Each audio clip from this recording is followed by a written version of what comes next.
Apat na sikreto ng mga lalaki na hindi alam ng mga babae. Makinig ka para malaman mo. Number 1. Hindi sila ganun ka-open sa nararamdaman nila.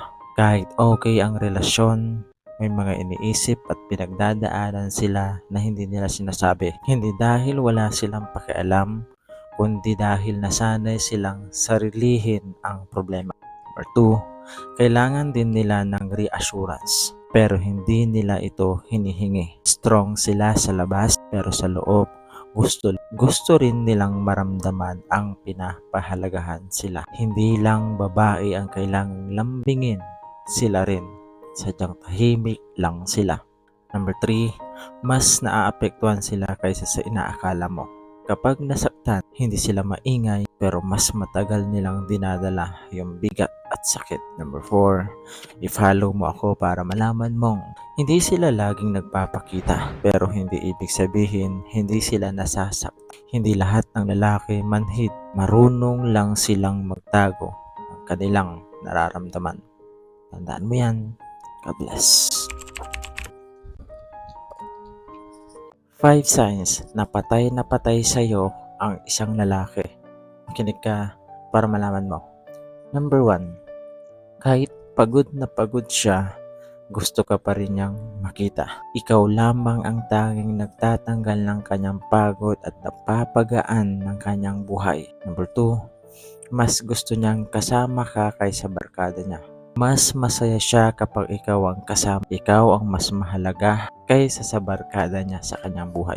Number 3, consistent siya at hindi lang laging sa umpisa. Maraming lalaki ang magaling lang sa umpisa pero siya, since day 1, hindi siya nagbabago. Number 4, ipaparamdam niyang priority ka niya at hindi option lang. Ramdam mong mahal ka niya at ikaw ang inuna over sa lahat. Ayaw niyang maramdaman mong kasangkapan ka lamang. Number 5, i-follow mo ako para malaman mong ang lalaking iniisip mo ngayon habang pinapanood itong video ay patay na patay sa'yo. Tandaan mo yan.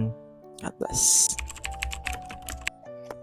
4 signs na nakalimutan ka na kaya kailangan mo nang mag-move on. Makinig ka para malaman mo. Number 1, actions na ang nagsasalita, hindi lamang salita. Hindi na siya nag-chat, hindi na siya nag-effort, wala na siyang pakialam at klaro na iyon kahit hindi niya pa sabihin sa iyo. Minsan, hindi mo kailangan ng closure. Yung pananahimik niya na mismo ang sagot na hinahanap mo. Number 2, hindi ka niya piniling balikan. Kahit may pagkakataon, kahit kaya pa niya, hindi ka niya pinili. Masakit tanggapin pero doon nagsisimula ang pag-move on. Number 3, ikaw na lang ang kumakapit. Habang umaasa ka, siya naman ay tuloy-tuloy na. Ikaw na lang ang naiwan sa nakaraan. At habang kapit ka pa rin, lalo kang hindi makakausad sa relasyon na inaasahan mo pang babalikan niya.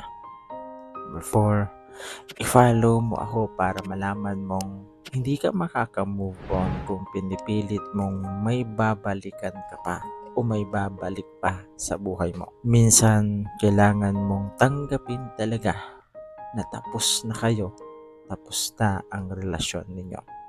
Tandaan mo yan. God bless. Iwasan ng partner na laging inuuna ang kaibigan bago ikaw. Masakit tanggapin pero kung sa simpleng bagay pa lang, laging ikaw ang huli, malinaw na hindi ikaw yung priority. Hindi mo kailangan makipag-agawan ng oras, atensyon o pagmamahal, lalo na kung ikaw ang partner sa buhay.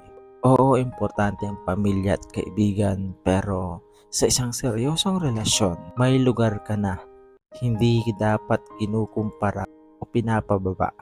Hindi ka option lang na pwede niyang balikan kapag tapos na siya sa iba. Kapag palagi mong nararamdaman na mas mahalaga ang sasabihin ng ibang tao kaysa sa nararamdaman mo, nakakapagod yon. Unti-unti kang mapapagod umintindi, mag-adjust at maghintay hanggang sa mapagtanto mong ikaw na lang ang lumalaban para sa inyong relasyon. Ang taong totoong mahal ka, hindi ka ilalagay sa sitwasyon na kailangan mo pang patunayan ang halaga mo. Hindi ka niya iiwan sa gilid habang inuuna niya ang iba. Dapat ikaw ang pinipili, hindi lang kapag convenient, kundi araw-araw. Kasi tandaan mo, hindi ka extra sa buhay niya. Ikaw dapat ang pahinga, hindi ang laging pinapabayaan. Tandaan mo yan. God bless. 6 reasons kung bakit hindi marunong makontento ang isang babae. Makinig ka para malaman mo. Number 1. Sanay sa atensyon kaya hirap makontento. Kapag laging may validation at options, tumataas ang ego. Kahit okay na yung partner, feeling nila may higit pa palagi. Number 2. Addicted sa kilig, hindi sa stability. Na kapag nawala yung excitement, akala nila mali na yung relasyon. Kaya kahit maayos ka, hahanap ng panibagong spark. Number 3, comparison mindset. Laging may mas sweet, mas mayaman, mas effort. Kahit sapat ka na, nagiging kulang ka pa rin sa mata niya dahil sa comparison. Number 4, gusto tanggap lahat. Pero sila mismo hindi marunong makontento.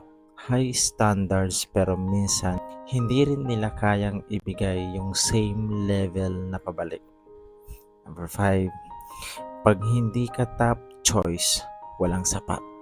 Ito yung pinaka totoo sa lahat, na kapag hindi ikaw yung talagang gusto niya, kahit anong effort mo, hahanap pa rin yan ng iyong pagkukulang.